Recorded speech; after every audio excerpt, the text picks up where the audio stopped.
다른 건 몰라도 이건 꼭 보고 가자. 흔한 광고와 성공 후기 말고 실패와 부작용을 통해 알게 되는 치과 지식. 저 치아이머 토리도 함께 공부하고 배우는 스터디 클럽 철도청 여기 보세요 시간입니다.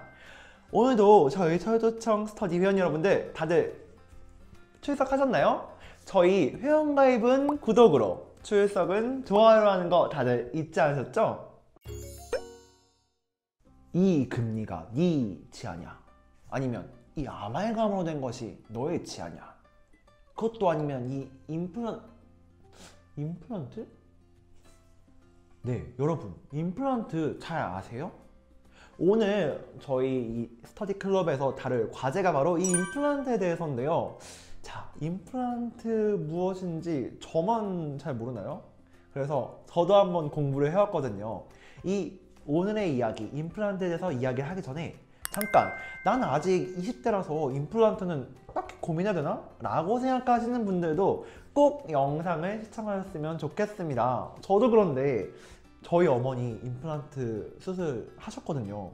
이렇게 부모님을 위해서라도 혹은 미래의 나를 위해서라도 이 임플란트에 대해서 오늘 하루쯤 공부하고 가자고요. 자, 그럼 본격적으로 이야기를 시작해 보도록 하겠습니다. 먼저 임플란트의 정의를 한번 살펴볼게요.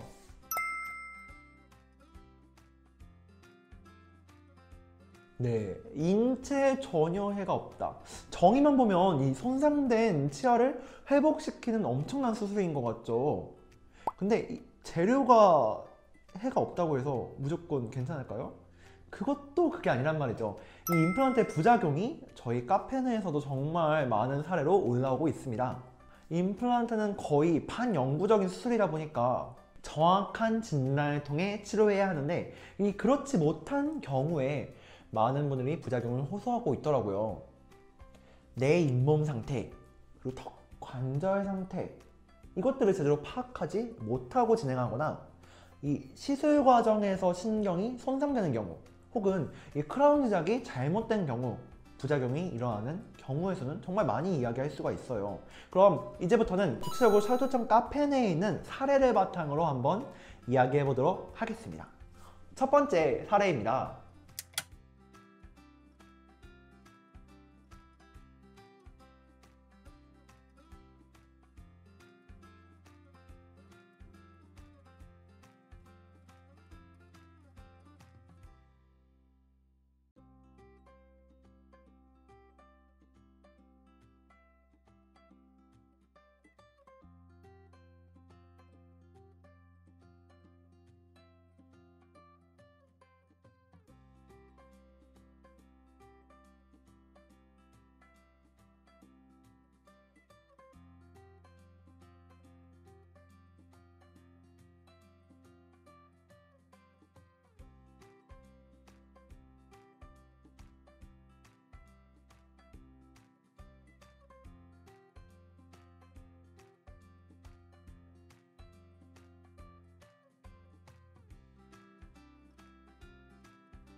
네, 이분은 이 SNS에서 유명한 치과에 가서 임플란트를 하시고 심한 부작용을 겪고 있다고 합니다.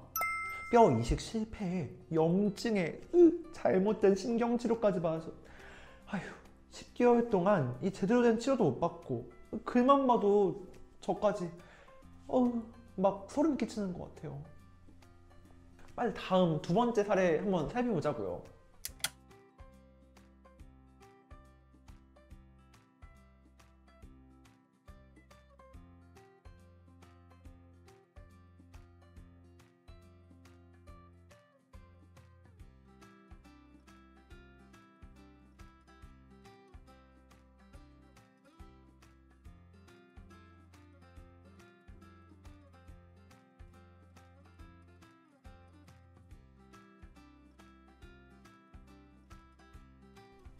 맞아요 이게?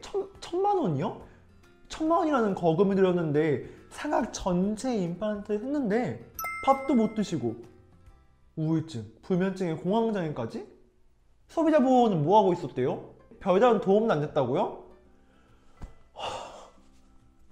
화나. 여러분 보셨죠? 이렇게 임플란트라는 게 쉬운 수술이 아니에요. 앞선 사례에서 나온 그런 부작용들 말고도 감염, 신경손상, 거기에 감각마비 같은 다른 부작용도 흔히 볼 수가 있다는 그런 내용들을 저희가 또 살펴볼 수 있었어요. 근데 이 임플란트를 그럼 하지 말아야 되냐? 그건 또 아니라는 거죠. 다만 정확하게 알고 해야 한다, 이런 말씀을 드리고 싶었던 겁니다. 이런 부작용들을 그럼 막기 위해서는 어떤 과정이 필요할까? 무엇을 신경 써야 할까? 바로 토리가 여러분들께 3가지 꼭 짚고 넘어가야 될 것들을 말씀드려야 될 것 같아요. 첫 번째, 병원입니다. 병원은 이 객관적으로 정말 신중하게 잘 선택해야 돼요.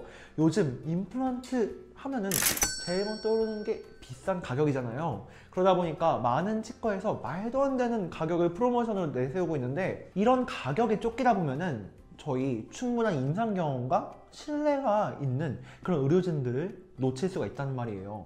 같은 수술 재료와 같은 수술 장비로 하더라도 의사 선생님의 경험에 따라서 여러분들 임플란트 치료받는 결과가 달라질 수 있다는 거 명심하셨으면 좋겠습니다. 두 번째, 무엇을 주의해야 될까요? 바로 내 건강 상태입니다. 내 건강 상태가 왜? 라고 생각할 수 있는데 생각보다 정말 중요한 고려사항이에요. 수술 전에 물론 의사 선생님께서 가지고 계신 기저질환이나 복용하고 있는 약이 있으세요? 라고 물어보시긴 할 거예요. 그래도 이 내 건강 상태를 파악하는 방법이 뭐가 있을까요? 바로 건강검진 아닐까요? 평소에 건강검진 잘 안 받으시는 분들도 계시잖아요. 이런 분들이 미처 놓친 본인의 기저질환이라든지 만성질환 같은 게 있을 수도 있다는 거죠. 예를 들어 당뇨를 가지고 있는 분이 모르고 이렇게 임플란트 수술을 받았다 하면은 지혈도 잘 안 되고 상처 회복도 느리대요. 이런 것들 생각하면 정말 자기의 몸 상태 잘 체크하는 거 정말 중요하겠죠. 이 외에도 고혈압, 심장 질환을 앓고 계신 분들은 이 임플란트 수술한 이후에 부작용이 상대적으로 더 크게 나타난다고 하니까 꼭 의사 선생님한테 이런 것들을 말씀드리는 거에 주의하셔야 될 것 같습니다. 세 번째, 임플란트 수술 시 계약서 작성에 있어서 주의를 해야 됩니다. 임플란트의 재료, 그리고 이 임플란트 수술 과정에서 들었던 비용, 혹은 내가 어떤 치아에 했는지, 이 수술 위치 등 수술 정보에 대한 내용들 빠짐없이 잘 기록되어 있는지 확인하시고요.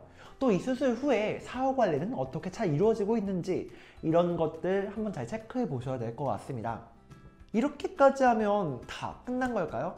나 이제 부작용 없이 임플란트 할 수 있어 라고 확신할 수 있을까요? 또 그건 아니라는 거예요. 만약에 부작용이 생겼다면 그때는 어떻게 해야 될까요? 수술 과정에서, 수술 끝난 이후에 자료를 잘 확보해 두는 게 정말 중요합니다. 방사선 필름이라든지 상급병원에서의 소견서, 그리고 수술받은 병원에서 아까 확보했던 그 차트를 잘 확보해 준다면 혹시 모르잖아요. 나중에 뭐 어떤 분쟁이 일어날지.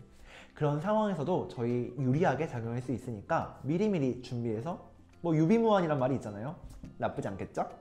참, 이 수술이 성공적으로 끝난 후에도, 그리고 뭐 부작용이 없다고 하더라도 나중에 본인의 건강 상태나 음주, 흡연 등의 이유로 내 뼈와 임플란트가 또 융합이 잘 안 되는 경우가 있다고 하니까 여러분, 수술이 끝났다고 해서 끝나는 게 아니라 이 임플란트는 끝까지 케어를 잘 해줘야 한다는 것 잊지 않으셨으면 좋겠습니다.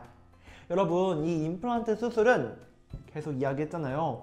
인터넷에 대충 치면 나오는 그런 블로그에 혹은 어디에서 볼 수 있는 그런 광고의 내용들로만 받을 수 있는 수술이 아닙니다. 철도청 카페 내에서도 이렇게 SNS나 홍보글만 보고 무작정 가서 수술을 하시고 후회하시는 분들 정말 많았거든요. 반영구적인 수술인 임플란트는 단순히 한 가지만 보고 결정할 수술이 아니고, 여러분들 앞으로 이렇게 임플란트 수술을 누군가 한다고 하면 꼼꼼히 살펴보라고 꼭 말씀해 주셔야 한다는 거 잊지 않으셨으면 좋겠어요. 오늘 이렇게 저랑 같이 제가 미리 공부해온 이 임플란트에 대해서 함께 공부해 보았는데요. 어떻게 다들 좀 도움이 되셨나요? 임플란트 더 알아봐야 되겠다는 생각이 막 이렇게 들죠? 그러면 지금 빨리 가서 임플란트에 대해서 열심히 공부해 보자고요. 여러분들 오늘 영상이 여러분들에게 도움이 되었다면 좋아요와 구독 부탁드리고, 더 많은 자료는 그리고 그 후기들은 저희 설도청 카페 내에서도 확인하실 수가 있으니까요. 카페 지금 저도 빨리 갈 건데 다들 오셔서 한번 검색해 보셨으면 좋겠습니다. 그럼 다음 저희 스터디 과제는 무엇이 될지 여러분들 추천해 주실 게 있으면 댓글 남겨주시고, 저는 다음 과제를 가지고 영상에서 찾아뵙도록 하겠습니다. 그럼 회원님들 다음 이 시간까지 안녕.